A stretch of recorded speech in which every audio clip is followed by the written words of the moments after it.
Today's speaker is one of the bright young stars of racial and ethnic studies nationally and of our sociology department particularly. His name is Reg Daniel. He is an assistant professor of sociology at UC Santa Barbara.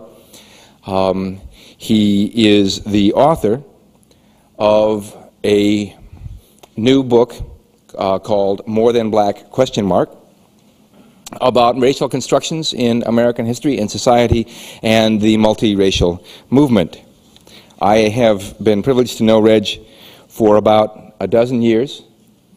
I am particularly enjoying today's occasion because in the 12 years I have known him, neither of us has ever finished a sentence when in the other person's company. And I get to talk unimpeded in his presence today.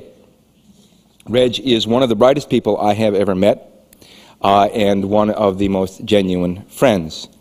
He is also the co-editor of a book that will be out about this time next year from the University of Notre Dame Press called Racial Thinking in the United States, Uncompleted Independence, about the history of American racial ideas and the ways that they have changed in recent years and the ways they may change in the immediate future. He has behind that two more book projects that he may be induced to speak with you about. He is extraordinarily prolific. He is a tremendous teacher, and he is my friend, Reg Daniel.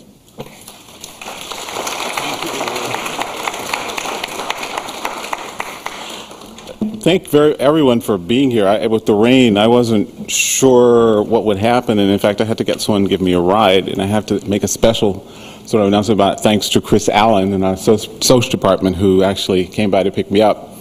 I'm also really excited to see as many. I didn't think there would be so many students here, but knowing Paul, I figured, some people will probably be there. So I really appreciate you being here.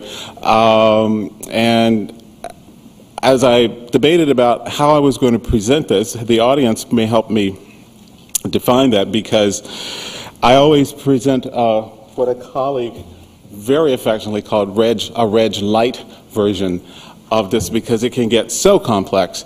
And the book goes into a lot of historical material that I don't think would be appropriate given the time today, but I do want to point out some things that I think are fairly relevant. One of them is as I looked at the description of the talk, which is taken actually from the paperback version, I thought, you know, I have a feeling people are going to think I'm going to have them stand up and hold hands and sing Kumbaya in the beginning, and then close with We Are the World, or something like that. Because what this suggests is certainly a very hopeful scenario about race relations in the United States, and I battled with publishers over all kinds of things, one of which was what we should put on the cover, and you'll find that market forces are everywhere, including when it comes to writing books, and what they want is something that will sell.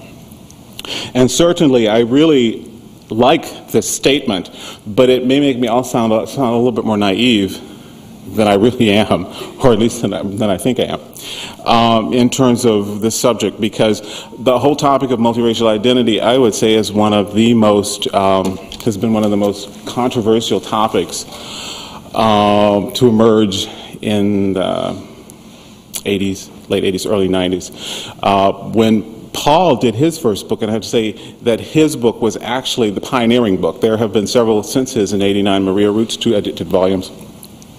And I had chapters that I contributed to, and Paul did also. However, his book was the standalone book in 1989 that came out. No one was really talking about this. There had been some previous research in the 70s and late 60s, but it had not gotten the kind of attention that he gave it. And when I read the book, I was really surprised that actually somebody was successful in publishing something like this, thinking, wow, a publisher really had some sort of vision of what was really going on in the United States, because the politics in publishing and race are right there, just like everywhere else, from the White House to the boardroom. So I mean, it's not invisible, despite some people's claims. It's very real, if not always articulated.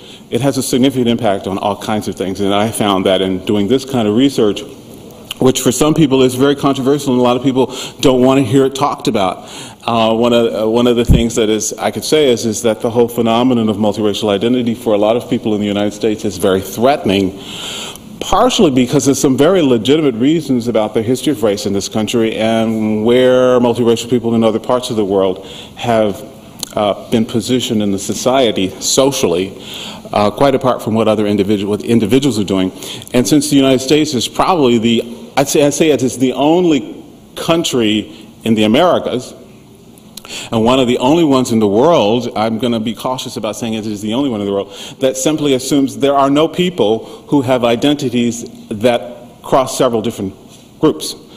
The assumption is you're one thing and choose the right one and hurry up because I have to go to lunch. So it's kind of like when you talk to people in the United States and you say you're a multiracial person, there's this kind of like, what do you mean?